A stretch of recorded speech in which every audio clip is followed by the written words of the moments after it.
del sistema nervioso central. ¿Por qué? Porque a diferencia de otras estructuras como la corteza motora primaria y la vía piramidal, en donde la estructura es más simple y, digamos, hay una vía directa que va desde la corteza motora primaria, ¿no?, hasta la médula y de ahí las astas motoras, ¿no?, en donde sí efectivamente tenemos la vía extrapiramidal y alguna influencia de los ganglios basales en el control del movimiento. Son estructuras menos complejas y más, digamos, menos enmarañadas, porque el sistema límbico en realidad es una red muy compleja de distintas estructuras, ¿sí?, de distintas estructuras que van a estar involucradas en funciones esenciales de nosotros los seres humanos, que justamente son estas funciones esenciales las que en gran medida nos pueden diferenciar del resto de las especies. A pesar de que existe un sistema límbico filogenéticamente en especies menos evolucionadas que nosotros, ¿sí?, el sistema límbico de los humanos, ¿sí?, funciona de una forma que todavía no logramos entender, ¿sí?, que todavía no logramos entender del todo, pero está involucrado sobre todo en la regulación de las emociones, ¿sí?, en la regulación de las emociones, en la regulación del aprendizaje y de la memoria, y también de algunas funciones cognitivas. Es una red de estructuras bastante compleja, la cual nos va a permitir diferenciarnos, ¿no?, de otras especies, pero que sin embargo va a tener algunas cosas que son muy comunes, ¿no?, que son sumamente comunes e universales, como son las emociones y o los sentimientos, ¿no? ¿Cuáles son las 6 emociones básicas, chicos? Universales para todos los seres humanos. Las de la película.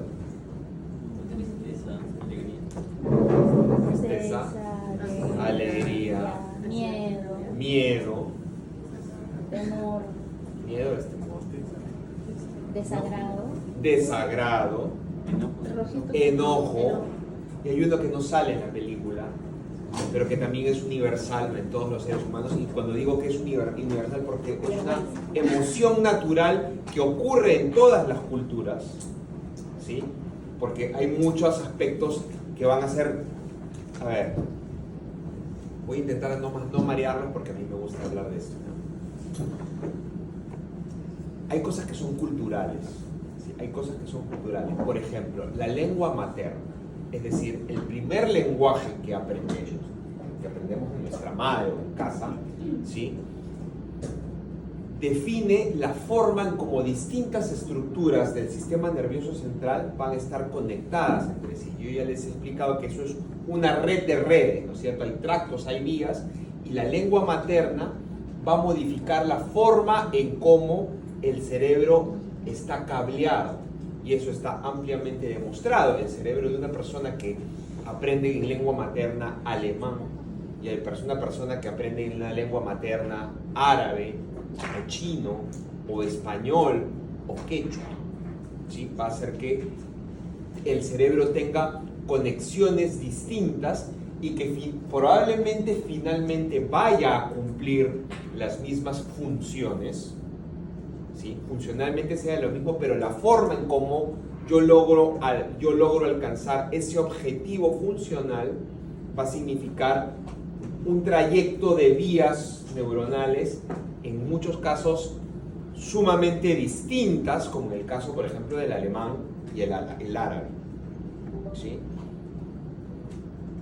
Es decir, siendo el lenguaje algo cultural, lo cultural puede influir en la forma en cómo nuestro cerebro va a funcionar. No sé si ustedes sabían. ¿Alguien aquí es de Puno? ¿Nadie aquí es de Puno? ¿Conocen gente de Puno? ¿Conocen gente que son de Puno? ¿Conocen gente que habla aymara como lengua materna? ¿Saben que en Puno se habla aymara? ¿Cuál es su apellido? Salcero. Si yo te preguntara, a ver, señálame el futuro con un dedo. ¿Hacia dónde está? Inténtalo. Señálame el pasado. ¿Dónde está el pasado? Lo grabaron. ¿Cierto? Muy bien. ¿Ustedes sabían que para los aymaras el futuro está atrás y el pasado está adelante? Eso es totalmente cultural. Ustedes le preguntan a alguien cuya lengua materna, a diferencia de su compañera, que tu lengua materna es el español, ¿no?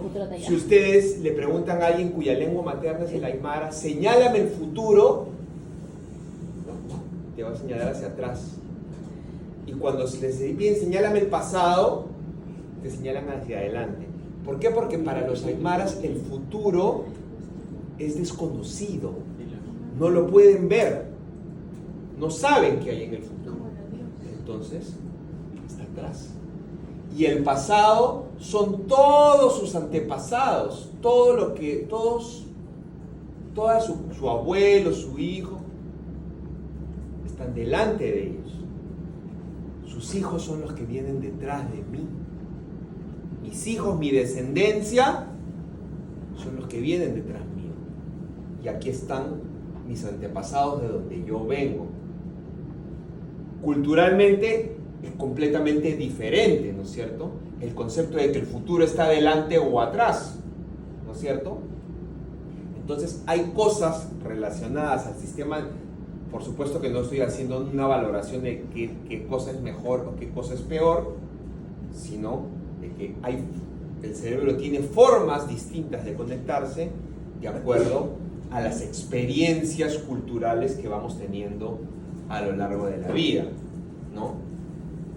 No obstante, hay cosas que son universales, ¿sí? Que no importa de qué cultura vengas, te vas a sentir alegre, triste, enojado. ¿Qué más era?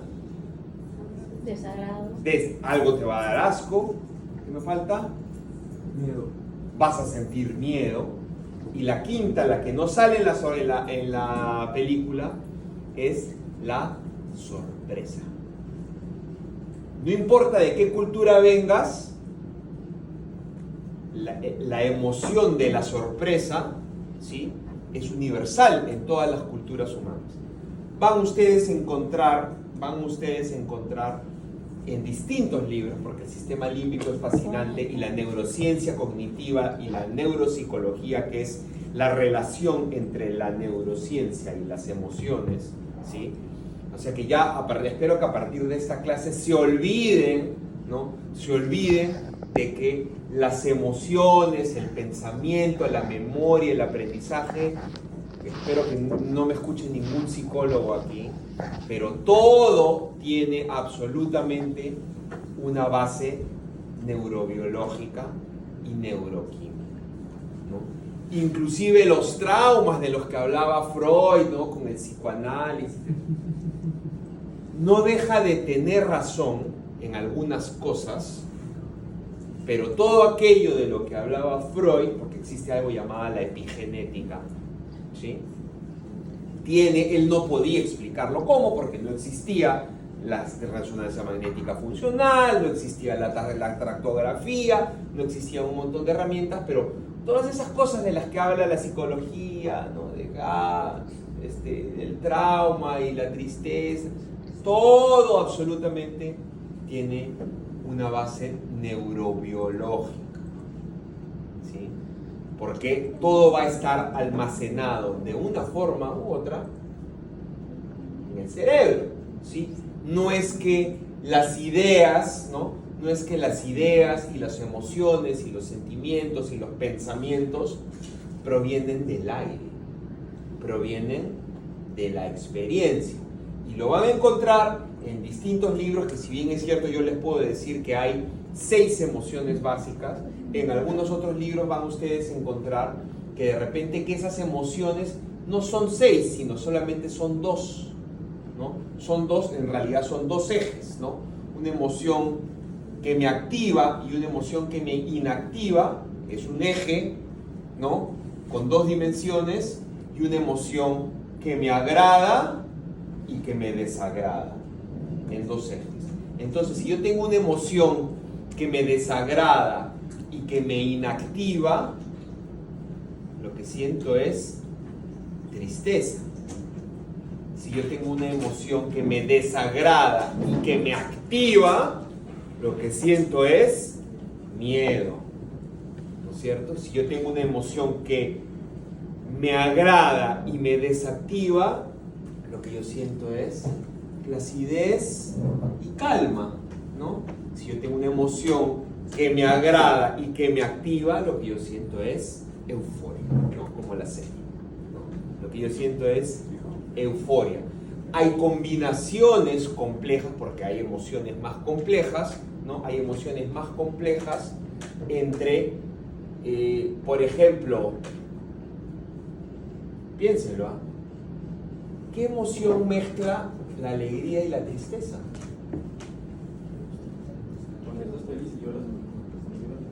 La nostalgia, ¿no es cierto? Son emociones complejas, ¿no es cierto?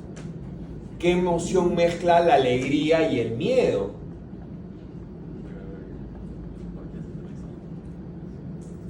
Piénsenlo. Piénsenlo. En cualquier situación que hayan ustedes Nervioso. enfrentado en la vida, entre la alegría y el miedo, ¿cómo la podrían describir? ¿A quién le gusta el fútbol aquí? ¿Quién es fanático realmente del fútbol? ¿Quién llora cuando su equipo pierde? Depende. ¿Cómo se sienten cuando faltan 2 minutos para que acabe y estás colgado del arco? ¿Eso no es una mezcla entre alegría y miedo? ¿Sí o no?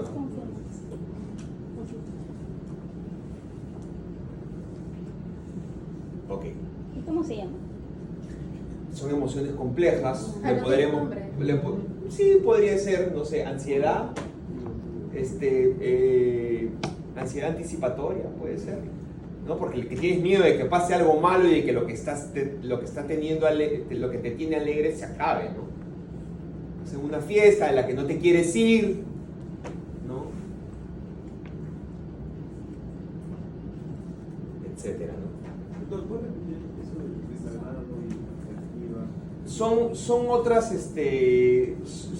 no va a venir en el examen, pero digamos, son otras formas en que los neuropsicólogos o las personas que estudian el comportamiento pueden clasificar.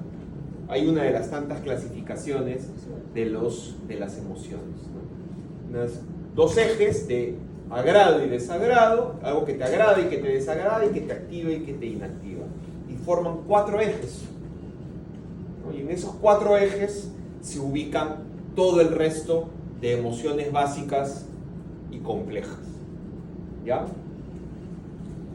¿Por qué? Porque estas emociones básicas, que son las de la película, ¿no? Que son las de la película, recuerden que, yo no sé si a ustedes se los mencioné, pero una forma súper fácil, ¿no? Súper fácil de, digamos, extremadamente fácil para ustedes, que son estudiantes de medicina,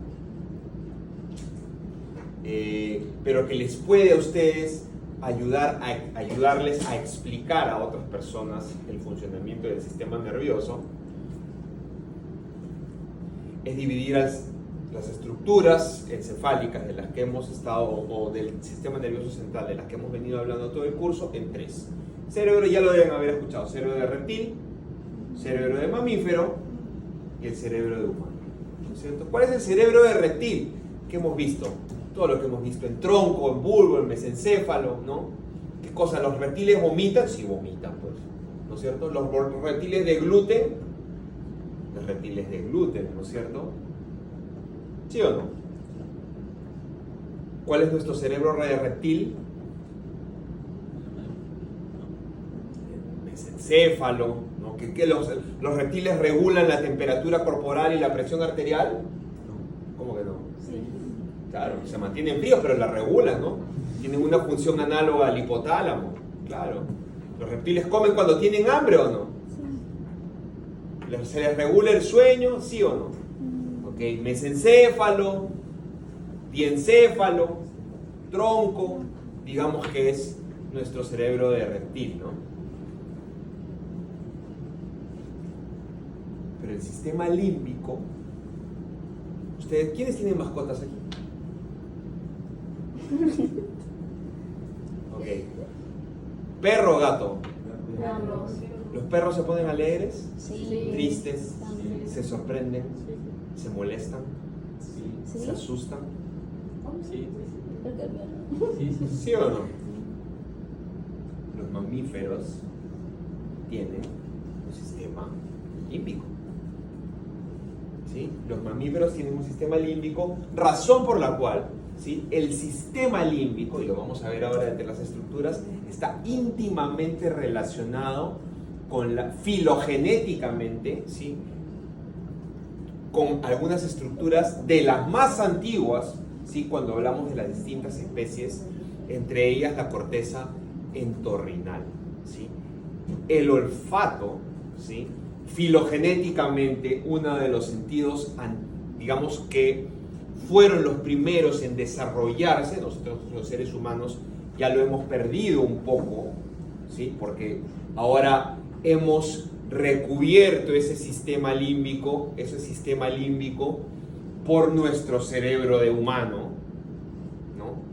Y ahora es nuestro cerebro de humano el que, digamos, domina a los otros dos cerebros, al de mamífero, al de reptil, excepto cuando estamos borrachos, ¿no es cierto?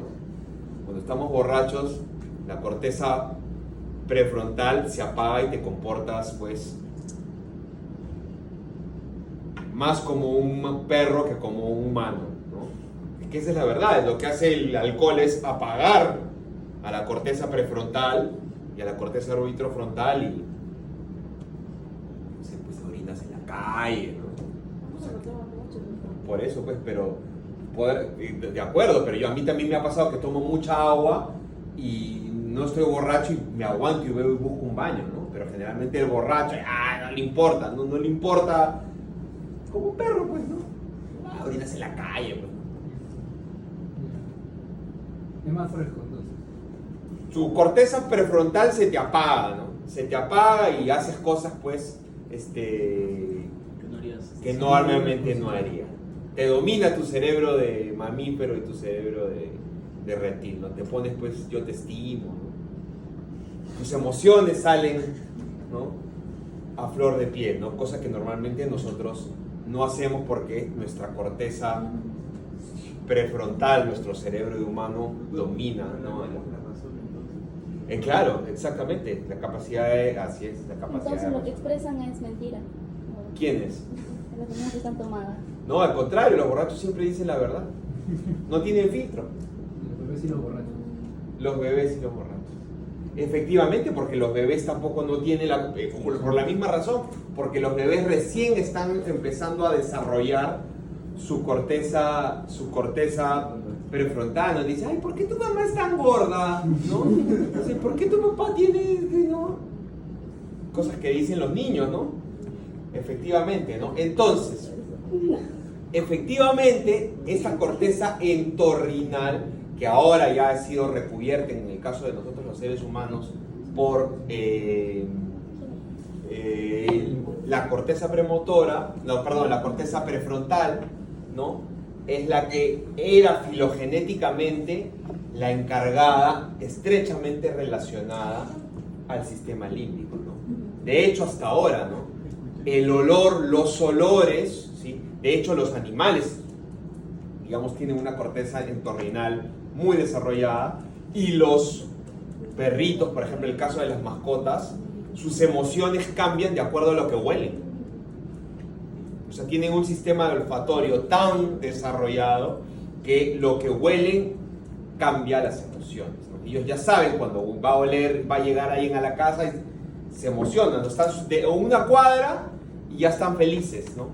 ya están felices porque algo que han olido los ha puesto felices o tristes, etc., ¿no?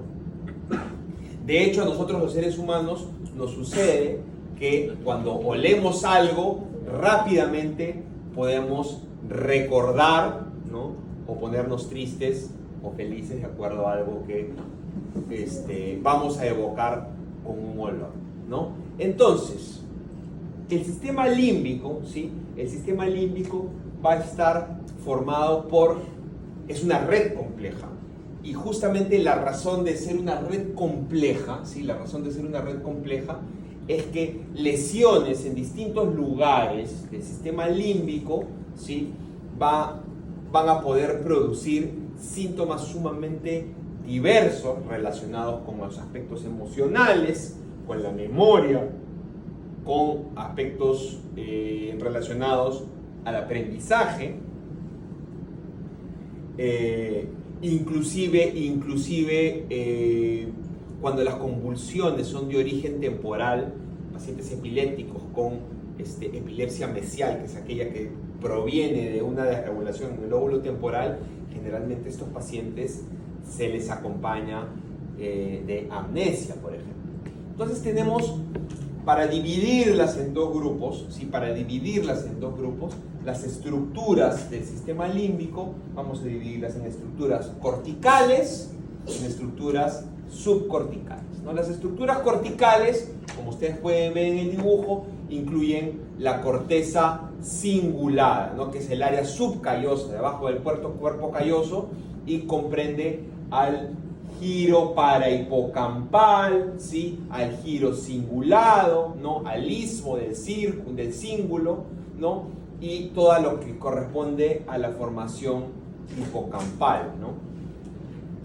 Todas estas áreas están situadas en la parte medial del hemisferio cerebral y van a presentar una citoarquitectura, o sea, histológicamente, ahorita lo vamos a ver, son diferentes a el resto de la corteza cerebral. O sea, la corteza límbica es diferente al resto de la corteza y ahorita lo vamos a mencionar, ¿no? ¿Y cuáles son las estructuras subcorticales, ¿no?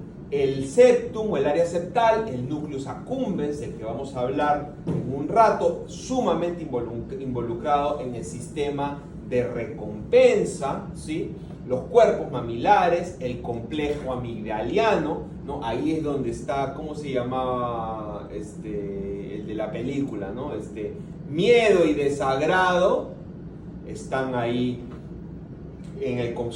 forman el complejo amigdaliano. O sea, la película está súper bien hecha, ¿no? Porque toda esa estación de comando no es otra cosa que el sistema límbico de Riley, ¿no?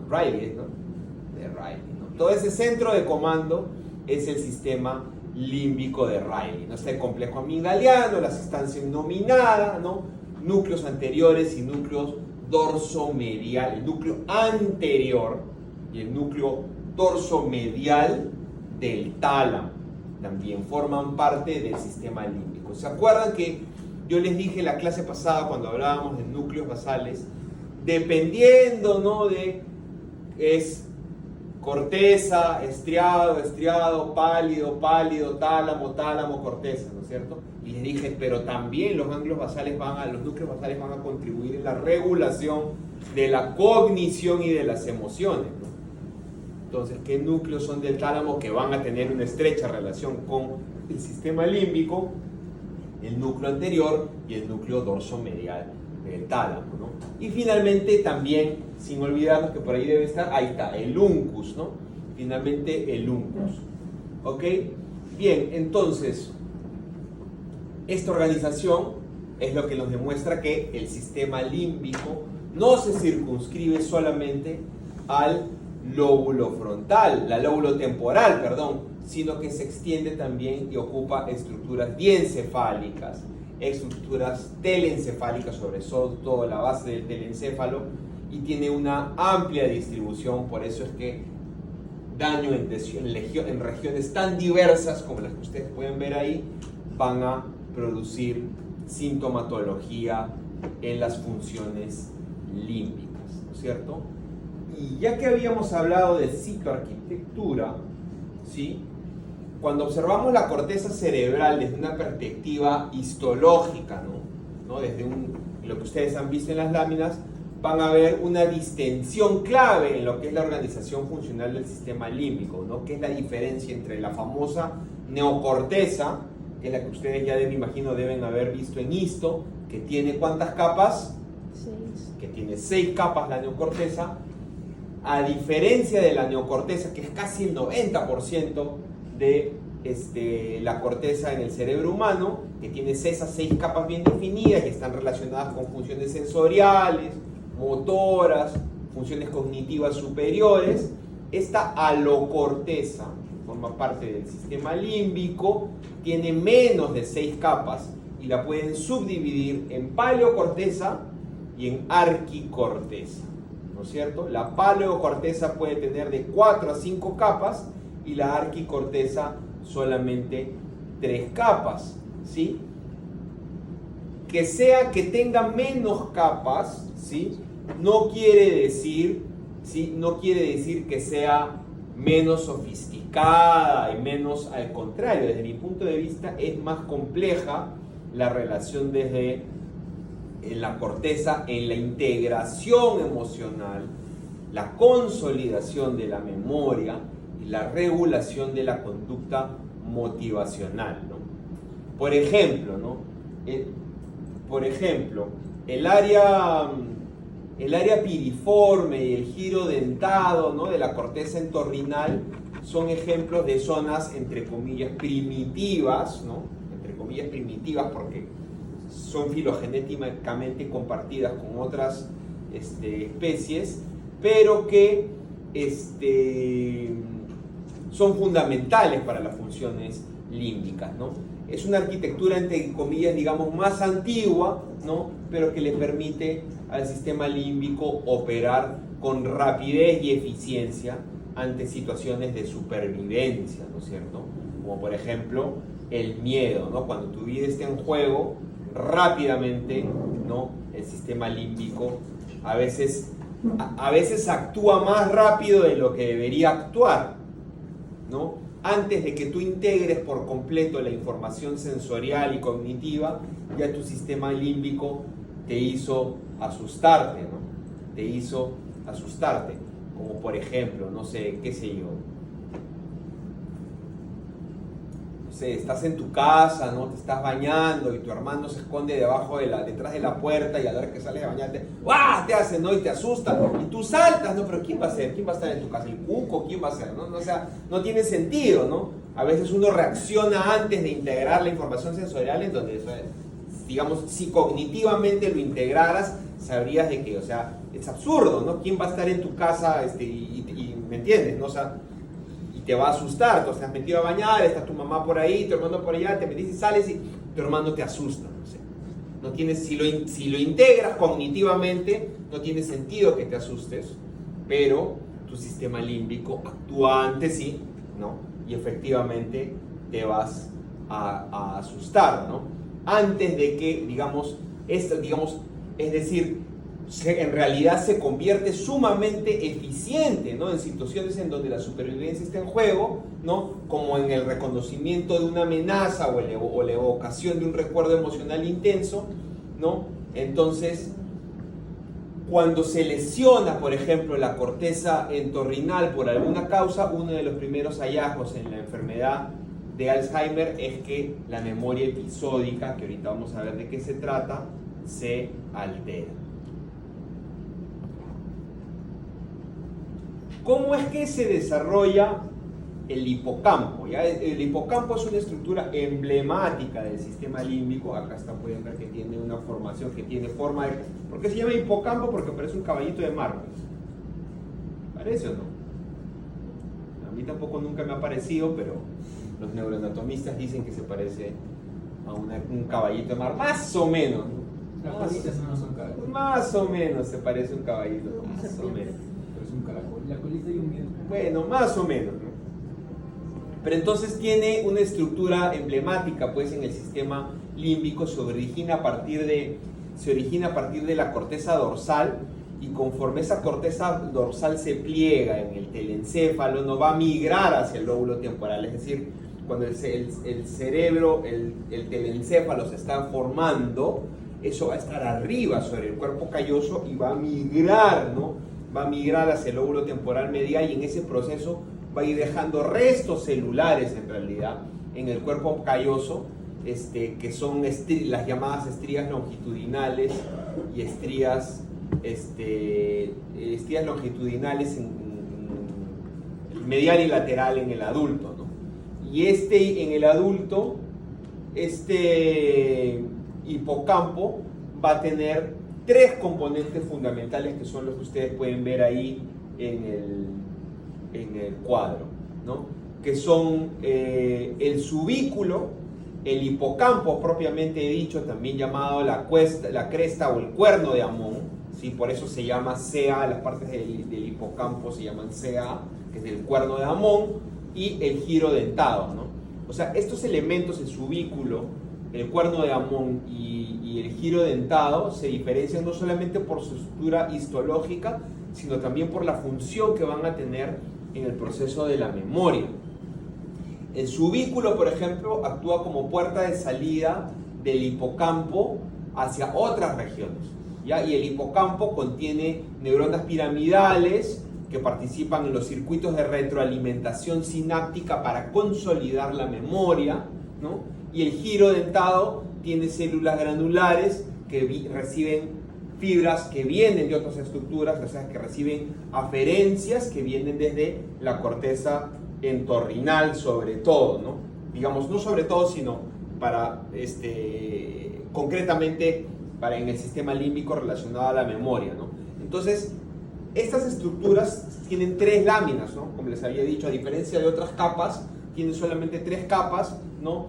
Y eso explica por qué el hipocampo puede generar estos circuitos reverberantes que son ideales para transformar experiencias en recuerdos, ¿sí?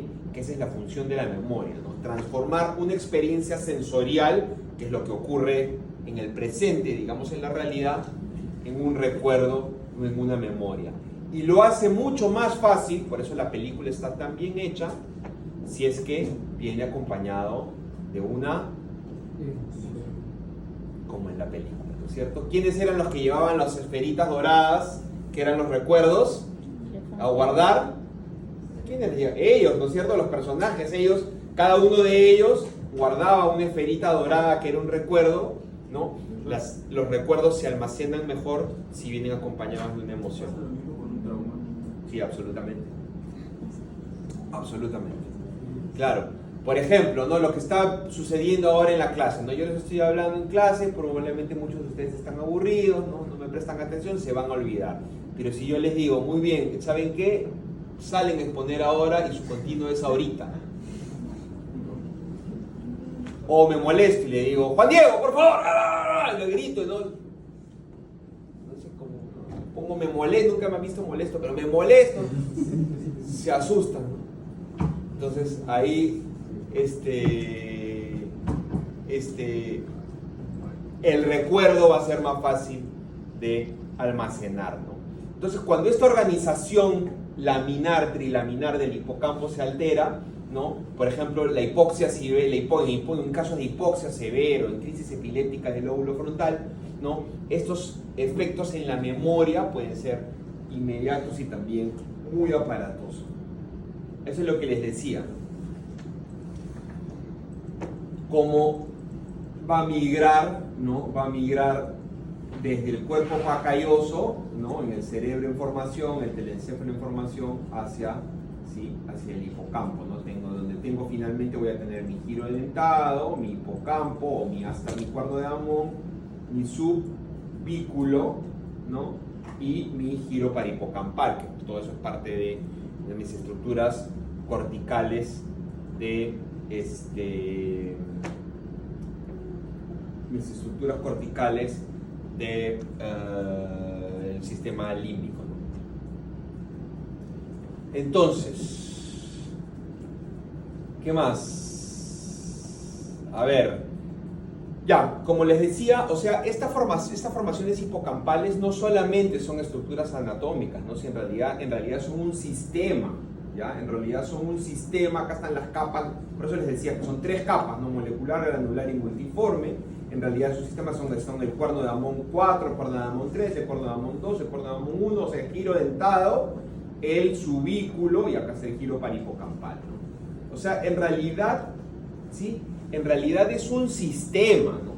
O sea, en realidad es un sistema de procesamiento de información, ¿ya? O sea, además de las estructuras anatómicas, que me imagino que ya se las preguntarán, supongo, en práctica. Ustedes saben que a mí, digamos, yo soy más neurofisiólogo, ¿no?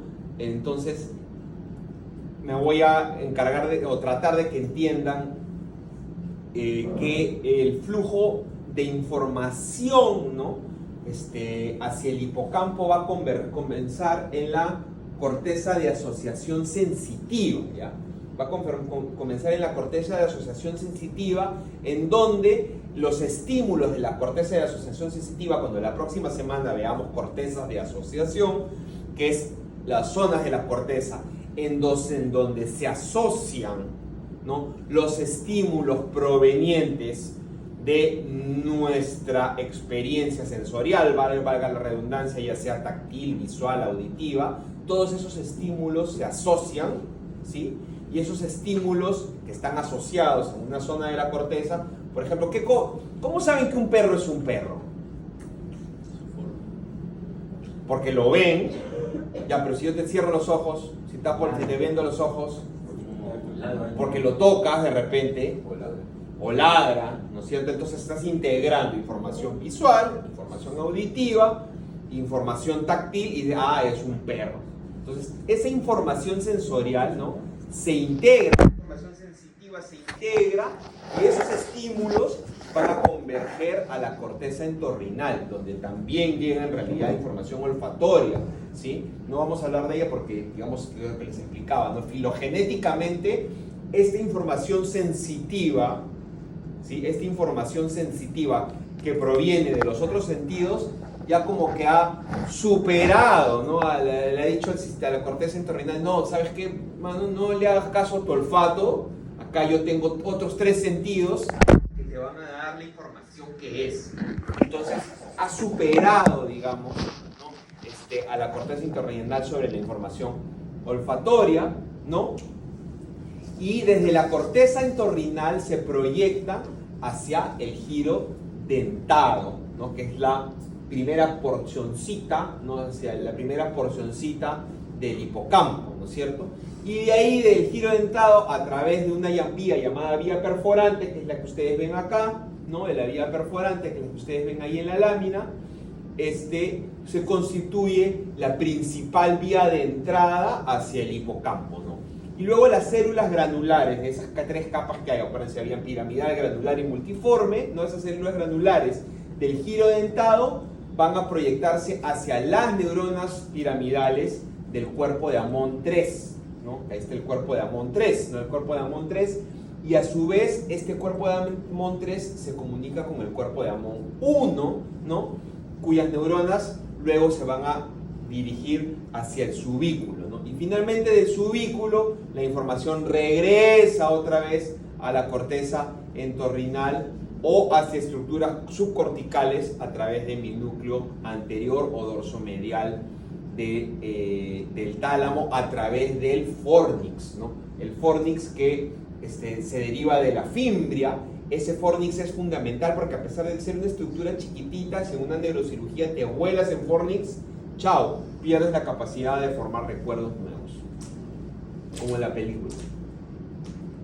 No la película de Intensamente, sino la película de Adam Sandler. Sí, la chica, ¿no? Lucy, como si fuera la primera vez, se llama, ¿cierto? Bueno, tiene esa parte del fornix. Sí, claro. O sea, o sea, desde la fimbria, ahorita vamos a hablar un poquito más del fornix, ¿ya? Pero esto procede de la fimbria, ahorita lo vamos a ver, ahí está, mira, ve. El fornix, ¿no es cierto? El fornix, también llamado trígono, ¿sí? También llamado trígono, es una estructura que es un haz de fibras, ¿no? Que salen desde el hipocampo y que se puede organizar, digamos, en pilares, por eso se llama trígono, ¿no? Tiene pilares, cuerpo y columna, ¿no?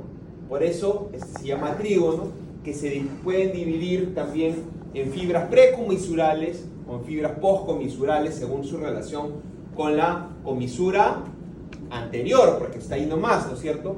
Entonces las fibras precomisurales, ¿sí?, se van a proyectar hacia el septum, del cual vamos a hablar ahorita también, hacia el núcleo anterior hipotalámico, ¿no? Y el nucleus accumbens, que está ahí nomás de la cabeza del núcleo caudado, ¿no? Y las fibras postcomisurales, ¿sí?, las fibras postcomisurales al núcleo más bien medial del hipotálamo, ¿no? Esas fibras precomisurales, que son las que se dirigen al núcleo accumbens, ¿sí?, son las que van a participar en el circuito de motivación, es decir, cómo pasar de la motivación a la acción. ¿No? ¿Cuántos años tienen ustedes? 19. ¿Ya? ¿Cómo pasas de la motivación a la acción? Estás con una chica o un chico que te gusta, ¿qué hago? ¿Me lo chapo? ¿No me lo chapo? ¿Chapo? ¿No me lo chapo? Eso es pasar de la motivación a la acción, ¿o no? Ok, eso es pasar de la motivación a la acción, ¿no es cierto? Entonces, y las fibras postcomisurales, más bien, ¿no?, que forman parte del circuito llamado el circuito de Papez, que tiene como 150 años el que describieron el circuito de Papez, pero sigue siendo válido, ¿no?, porque cumple un rol fundamental en la consolidación de la memoria emocional. Ese circuito de Papez es el de la película, en donde las emociones llevan a esa cosita que da vueltas, ¿no es cierto?, donde están todas las emociones y los recuerdos suben y bajan, ¿no es cierto? Está súper bien hecha la película, ¿no es cierto? Entonces, como les decía, en neurocirugía, con una lesión accidental del fornix, ¿no?, el cuerpo del fornix te puede producir una amnesia irreversible, ¿no? Y eso ya se ha documentado en varios pacientes. Entonces, es donde introducimos el concepto de memoria. Estamos bien de tiempo, ¿no? Sí, es donde introducimos el concepto de memoria, ¿no? La memoria la podemos dividir, ¿sí?, en dos dimensiones. Una dimensión temporal, ¿sí?, ¿no?, cuantitativa, si queremos decirla así, y una dimensión cualitativa, ¿ya? En la dimensión temporal, sí, en la dimensión temporal vamos a poder recordar solamente experiencias sensoriales inmediatas, ¿no es cierto?, en fracciones de segundos, ¿sí? Cierren los ojos todos ahora, todos, ojos cerrados, todos. ¿De qué color es el protector de mi celular? Negro. Acaba de suceder ahorita, ¿no es cierto? Acaba de suceder ahorita. Se los pregunto en media hora. Y probablemente no se acuerden. Tu memoria inmediata es fracciones de segundos, que son solo de experiencias sensoriales, ¿sí? Solo de experiencias sensoriales inmediatas de lo que acaba de ocurrir. A partir de ahí yo puedo generar una memoria a corto plazo que puede durar hasta minutos. Y finalmente, mi memoria a largo plazo.